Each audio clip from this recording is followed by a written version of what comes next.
They toasted a future they thought I didn't belong to. I smiled, knowing they'd walk into mine. It was Christmas Eve in Austin.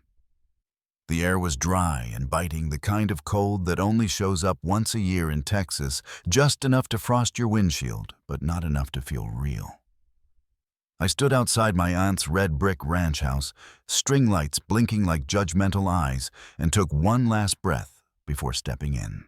Inside, the Langfords were already deep into their ritual performance. Catered hors d'oeuvres on polished silver trays, a fireplace flickering beneath a monogrammed mantel, and voices pitched in the exaggerated warmth people fake when someone with a title walks into the room. Marianne, my cousin, the jewel of the family, was showing off her engagement ring again to anyone who dared look away from her. Her fiancé, Jared, VP of Strategy at Langford Energy, stood close, scanning the room like he owned it. Tessa, Aunt Cheryl's voice rose with a plastic excitement. "We weren't sure you'd make it, sweetie." She hugged me with the softness of someone checking to see if I was still wearing clearance rack shoes. I handed her a bottle of wine I didn't expect them to open and made my way to the living room. "Are you still freelancing?" Marianne asked before I could sit down, her glass of Cabernet swirling just so. Her MBA from Rice practically shouted from her posture. "Consulting," I said, taking my time. "Strategic partnerships, actually." "Well, Uncle Robert knows someone hiring admin support at Chevron," my mother added too quickly, trying to sound helpful. My smile didn't move. Chevron had just paid my firm $3.2 million for restructuring their regional solar strategy. But to them, I was still the girl who'd left Dawson and Green to play entrepreneur. My Uncle Robert Langford, VP of the family legacy Langford Energy, walked over already flushed from scotch. "Still trying to figure out this business thing, huh?" He chuckled. "You know, if you ever need something steady, we've always got data rolls open." Jared nodded. "Startups are cute.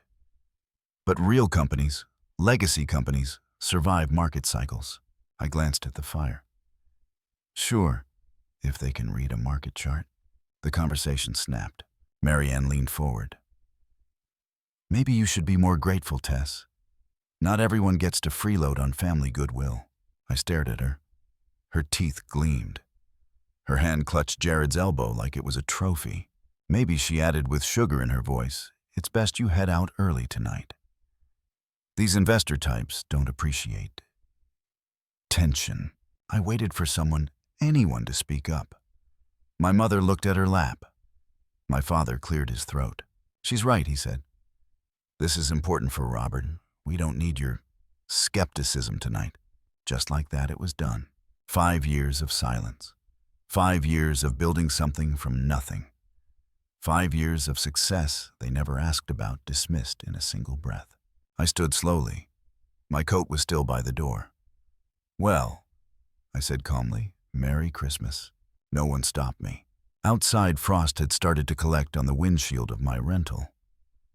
I stood there a moment longer, letting the cold burn into my fingers. It felt good. Real. Then I reached into my coat pocket and pulled out my phone. "Emma," I said when she answered. "Push the Langford meeting to 10 a.m. sharp. I want Horizon Grid's team prepped with final packages and full reports." "Yes, Ms. Phoenix," she replied crisply. They won't know what hit them. TL Phoenix, that's the name they'd know. My name, they'd learn it soon enough. I drove across downtown Austin, away from the neighborhoods filled with overcooked turkey and performative prayer. The streets were empty except for scattered rideshare drivers and the shimmer of streetlights on the water. When I reached the Solaria building, 3 glass floors overlooking Lady Bird Lake, I swiped my card and stepped inside. My office was silent but alive. Original sculptures lined the hall. The smell of pine and steel lingered in the air. My desk, carved from reclaimed longleaf pine, sat beneath a halo of warm light. Here no one called me reckless. No one asked if I was still freelancing. Only 3 people in the entire company knew TL. L. Phoenix was me, Emma, my COO. Darren, our legal counsel. And Gregory, the front for Horizon Grid, a shell company I'd created 2 years ago to bait Langford Energy into a trap they never saw coming. The merger they were desperate to land tomorrow. It was mine. They thought Horizon Grid was a foreign-backed energy firm interested in Langford's old pipelines. What it really was, a door. One I built. One only I could unlock. I opened the deal folder on my desk. The final page awaited only one thing, my signature. I took the pen from its holder and pressed it to the page. Smooth ink. Years of strategy. Quiet wins. Calculated silence. With that one stroke, the terms were finalized. Langford Energy, their future, their bragging rights, all wrapped neatly under my firm's umbrella. I sat back in my chair and looked at the city. Austin glittered below me, unaware. Tomorrow they'd walk into this office, expecting to meet a mysterious CEO named T.L. Phoenix.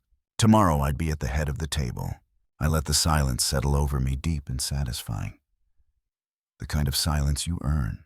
They kicked me out of dinner. Tomorrow they'd walk into my boardroom. Christmas morning.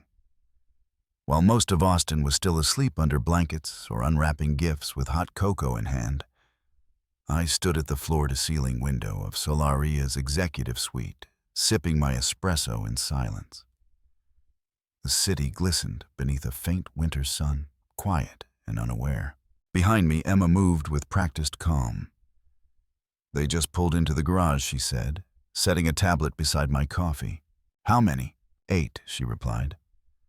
"Robert Langford, 4 board members, their interim CEO, your father, Marianne, and Jared. Of course Marianne would be there.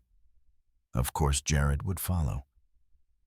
And of course my father, still thinking he had a seat at the table of relevance, would trail behind the very people who silenced me last night. Let them wait 15 minutes. Emma gave a tight nod. "Yes, ma'am." The pause wasn't about pettiness. It was calculated, deliberate. A reflection of the exact time they made me stand alone at the door, while my father agreed I should leave. 15 minutes to feel the weight of not being in control. While they waited, I flipped through the documents again. Clean, precise. Every clause sharpened like a blade. Solaria Strategy Partners. Through a network of shell companies and silent holdings, now own 31% of Langford Energy's callable debt. Horizon Grid, my ghost company, held another 23. It meant that even if they didn't sign this merger, they'd still have to answer to me. I had built the perfect noose. Emma's voice came through the intercom. "They're in the conference room." Perfect. I straightened my blazer, checked the tilt of my earrings, and walked toward the door. Not rushed. Not slow. Just steady. Inside the conference room, conversation stuttered to a halt as the frosted glass slid open. Uncle Robert was pacing near the head of the table. My father sat at the end, arms folded. Marianne was mid-whisper to Jared. All turned when I entered. "Excuse me," Robert said. "We're waiting for T.L. Phoenix. This is a confidential negotiation." "You're looking at her." The room fell into a still, breathless silence. "I'm T.L. Phoenix," I said clearly. "Tessa Langford, CEO of Solaria Strategy Partners. Welcome to my office." Robert's face turned a slow, angry red. Marianne blinked rapidly, looking between me and Jared like someone had just pulled the floor from beneath her heels. My father sat rigid. "This is a joke," he muttered. I turned to Emma. "Please distribute the merger packets." She stepped forward, handing thick folders to each attendee, the sound of paper snapping against mahogany, filling the space like a judge's gavel. "For the record," I continued, "this meeting is not a negotiation. It's a presentation, a declaration, if you will." One of the board members opened the folder and paled. Another whispered, "Is this accurate?" I clicked the remote. Charts and graphs lit up across the digital board behind me. Langford Energies began. Has suffered a 42% decline in market share over the past 3 years. You've burned through capital missed regulatory deadlines and taken on high-interest loans to mask cash flow problems. Robert slammed a palm on the table. "This is slander. These numbers are from your own filings," I said coolly. "Cross-referenced by third-party audit, all verified." I clicked again. Horizon Grid, which you thought was your savior, is a fully owned subsidiary of Phoenix Capital Holdings. And that's mine too. Marianne's voice was a whisper. No, this can't be real. But it is. I turned toward her. You asked me to leave last night. Now you'll sign a restructuring agreement, I wrote. You can't do this, Jared blurted. This is illegal. This isn't perfectly legal, said a calm voice from the doorway. Gregory stepped in, placing a binder beside me. I'm Gregory Shaw, he said to the board. General Counsel to Horizon Grid. We've been documenting this structure for 27 months. Every deal, every acquisition, every financial string you followed led here. Robert stared. Why? I looked directly at him. Because you told me I didn't belong. Because you laughed every time I spoke. Because you measured worth in title, not in truth. I let the silence thicken. Then delivered the final blow. This isn't a partnership. It's an acquisition. And here are the conditions. I slid a document to Robert. 1. Every board member resigns, effective immediately. 2. Marianne and Jared are removed from all strategic roles with no future eligibility. 3. New leadership appointments will be made based solely on merit, no family preference. Robert shook his head slowly. You'd destroy your own family. No, I said. You already did. I just stopped pretending I owed you for it. The board murmured in a rising storm. My father finally stood. Tessa. You said I was reckless, I interrupted. Now you'll see what careful looks like. Emma stepped forward with signature pens. You have 10 minutes, I said. After that, we activate debt recall. They signed, not all at once, not without fury or flinching. But the weight of facts and leverage eventually broke the dam of denial. When it was done, I looked at my father. He didn't speak, just stared. The man who had never asked what I built. The man who watched me walk out last night as if I were nothing more than noise. I didn't need revenge, I said quietly. I needed you to see me. He blinked. Once, twice, and then said the only words I'd never expected. I was wrong. I nodded, not to forgive, but to acknowledge. Then turned away, because now the boardroom was mine. They always saved the best seat for Marianne, the one at the center of the long, polished oak table, the one facing the window with the best light, the one no intern or junior analyst ever dared to sit in, even when it was empty, even when Marianne was late. And that morning I took it without hesitation. The room fell into a kind of polite, stunned quiet, the kind that hides discomfort behind tight smiles. Eyes tracked me as I placed my notes on the table, adjusted my pen, and looked up like I had always belonged there. But I hadn't. Not in their eyes, not for the past decade. Langford Energy's main boardroom hadn't changed much since I was last here, back when I used to bring coffee for Dad and sit against the wall invisible. Now I was at the head of the table. And across from me sat the people who had once measured my worth by my absence. Uncle Robert wasn't here anymore. He had resigned the day after the Solaria deal closed, tail tucked under legacy. But the rest of the old guard had stayed behind for the formality of the transition. My father sat 2 seats down, arms folded, avoiding my gaze. Marianne entered last. Hair perfectly curled, lips perfectly glossed. The trademark Langford confidence flickering behind her eyes, only this time it was undercut by panic. She paused when she saw where I was sitting. That's my seat, she said, smiling tightly. Not anymore, I replied. Please take any of the others. Her jaw twitched, but she sat. Next to Jared, who couldn't even meet my eyes. A week ago, he was calling me unqualified. Now he was waiting for me to speak. Let's begin, I said, voice steady. Today's agenda covers transition protocol, pending board resignations, and a new direction for the company. I clicked the remote. The first slide on the screen read, From Langford to Phoenix, a legacy reimagined. Gasps, a low murmur. You're changing the name, one of the board members asked. Yes. Langford Energy will become Phoenix Energy Group, effective immediately. Marianne nearly shot out of her chair. You can't do that. I just did. This is our family's name, our legacy. No, I corrected. It was. And that legacy almost ran this company into the ground. The next slide showed a bar graph, a timeline of underperformance, mismanaged capital, and missed opportunities. It was followed by screenshots of internal memos.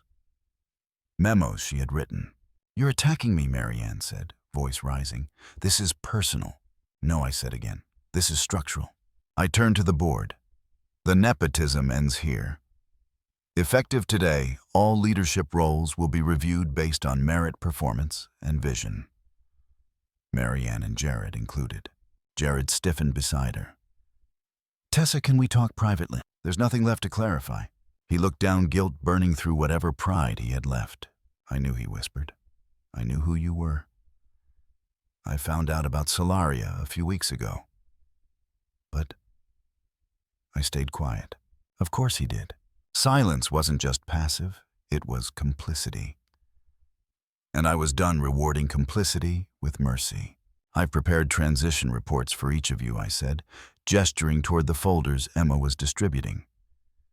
"Inside, you'll find a full performance review and proposed structural changes. We've also begun outreach to young talent previously passed over under the former regime."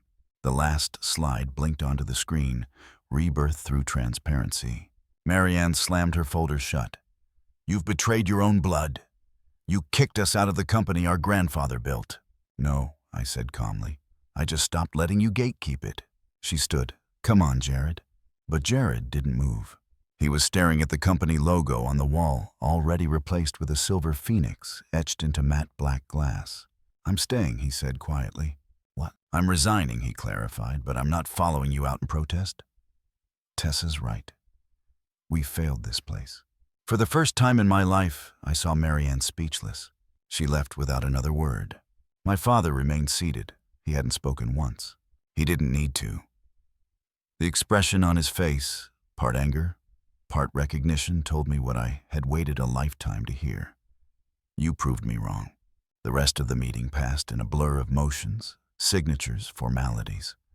When the final resignation letter was placed in the tray before me, I allowed myself a breath. It was done. Afterward, I lingered in the boardroom. Emma approached quietly. "They're gone." "Good." She looked at me. "Do you want to keep that chair?" I looked around the polished table, the new logo, the light pouring in like the sky itself had shifted. "No," I said finally. "Let's replace it. Build a new one that doesn't carry their weight." Emma smiled. "What should it look like?" "Something uncomfortable," I said. "Something that reminds everyone who sits in it that you earn the right to be here." They said I didn't deserve a seat, so I built the whole table instead, and I built it to last. The letter wasn't meant for them, but I left it on the table anyway. It was just after 7 when I walked into my office that morning. Barely any traffic, a cold breeze still clinging to the streets of downtown Austin, and silence blanketing the Solaria floor like a fresh start. I didn't usually come in this early anymore, not since everything had been signed and sealed. But today, I needed to write something. Not a report, not a press release. Something harder, a letter. It was for my grandmother. She'd passed before I ever launched Solaria Strategy Partners. She never saw the offices, never saw my name in Forbes. But she had seen me, before anyone else did. So I wrote her a letter I would never send. I wrote about the night they kicked me out of Christmas dinner. How it didn't hurt the way they thought it would, because I was already used to the silence, the glances, the invisible chair I'd always been seated in. I wrote about Robert's face when he realized TL Phoenix was me, about Marianne's trembling voice as she signed her resignation, about my mother's eyes never quite meeting mine. I poured it all out, the anger, the release, the strange hollow triumph of having it all, but still feeling like the girl they never clapped for. Then I folded it in thirds and set it on the table near the window, meaning to tuck it away later. I didn't expect Emma to walk in so soon. She didn't mean to read it. I know that. But when I came back from the break room with coffee, she was standing by the window, her hand shaking slightly, eyes glossy. "I'm sorry," she whispered, setting it down gently. "I didn't mean to invade." "It's okay," I said, and I meant it. Maybe someone had to read it. Not even an hour later, another knock. My mother. hair pulled back, two tight pearls on clutching her handbag like it could shield her from the weight of what she came to say. "I didn't call," she offered, almost ashamed. "I wasn't sure you'd let me in if I did." I stepped aside. "Come in." She glanced around the room like it was foreign territory, not the product of my hands and choices. "I saw the news," she said finally. "Your father did too." I nodded, I figured. She sat down, knees stiff back upright, like a judge. "I came to say something. I owe you that much." I didn't speak. She took it as permission to continue. "I always knew you could do it, Tessa. Maybe not in detail, not like this. But I saw how hard you worked even as a girl. You were always building things, and yet you let them treat me like I didn't matter." I said quietly. Her hands knotted together. "Because if I spoke up, if I admitted how proud I was, it would have made your father angrier. Your uncle more cruel, Marianne more jealous. I thought I was protecting you by keeping the peace." "You weren't," I said. "You were protecting their comfort, not me." She looked away. "You're right."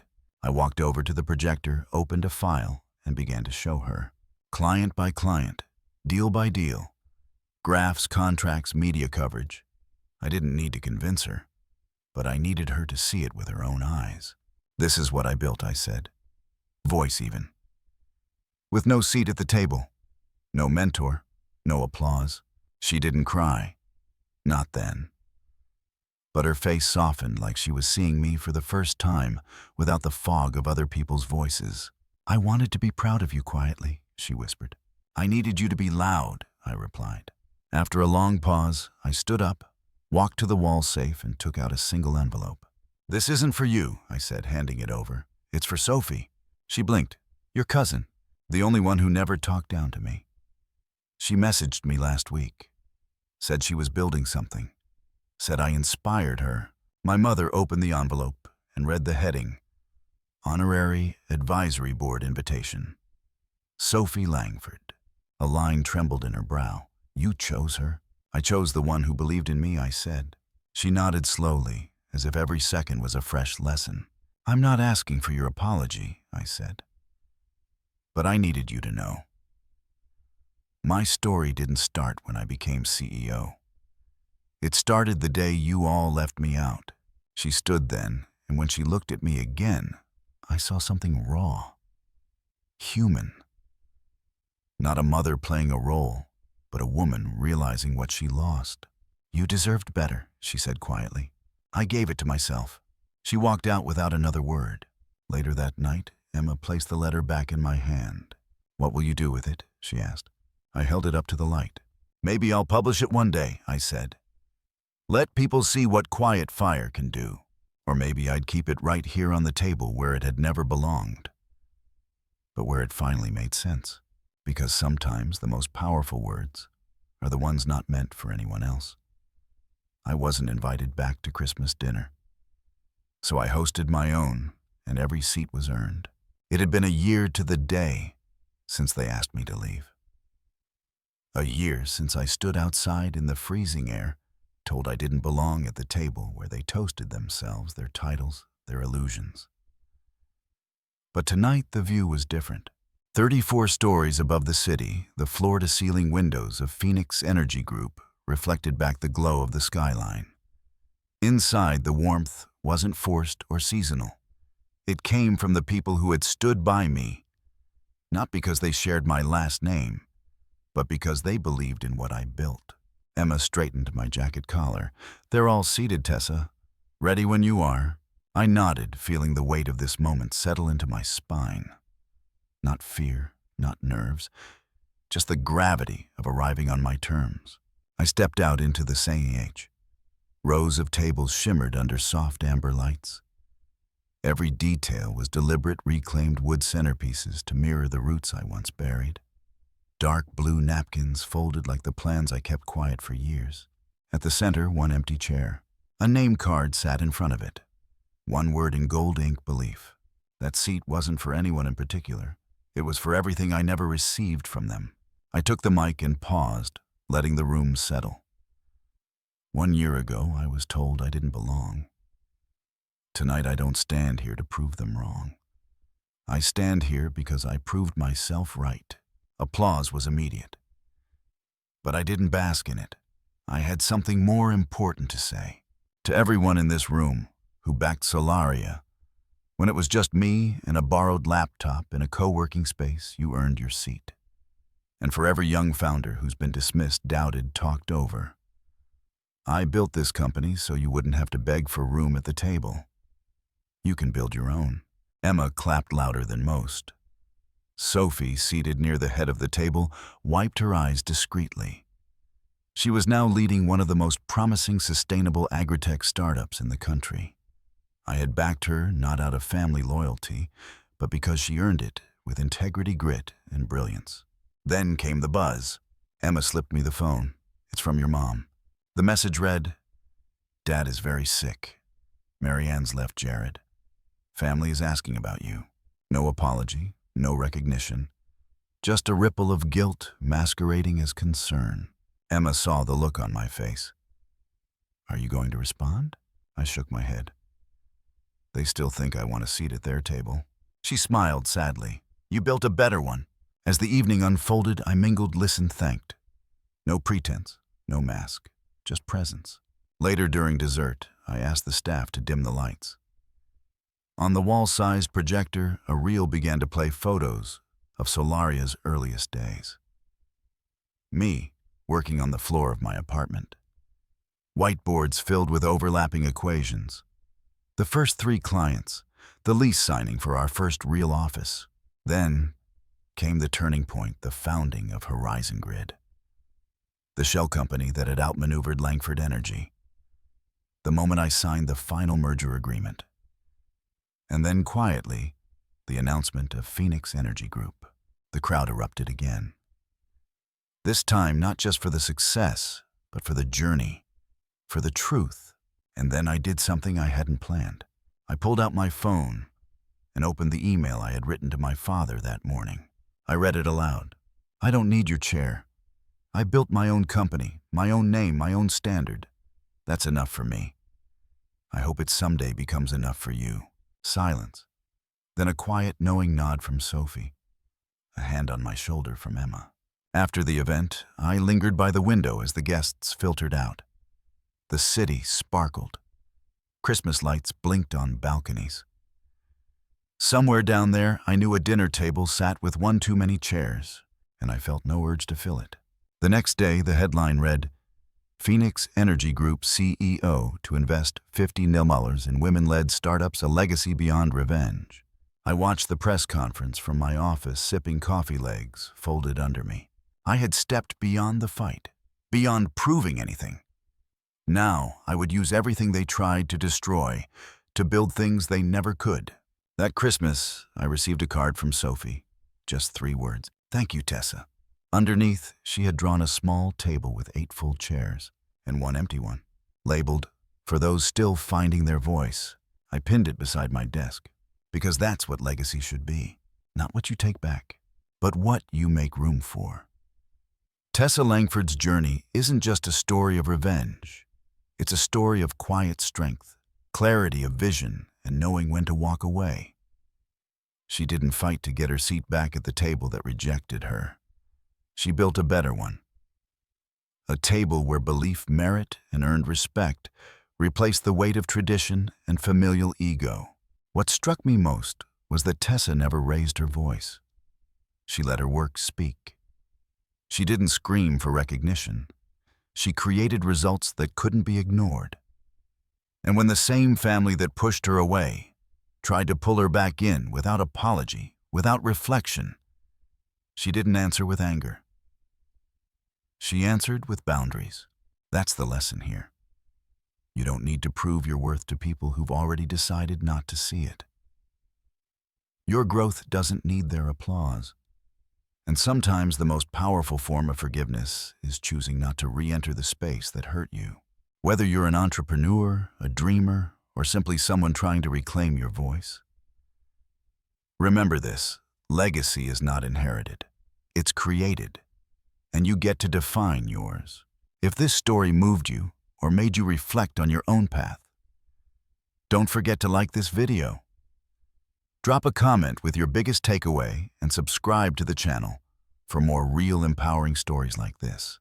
Because at the end of the day, it's not about where they placed you.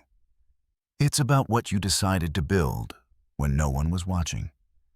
And just like Tessa, you might find that success tastes even better when it's quietly earned and shared with those who truly believed in you. Thanks for watching and keep building.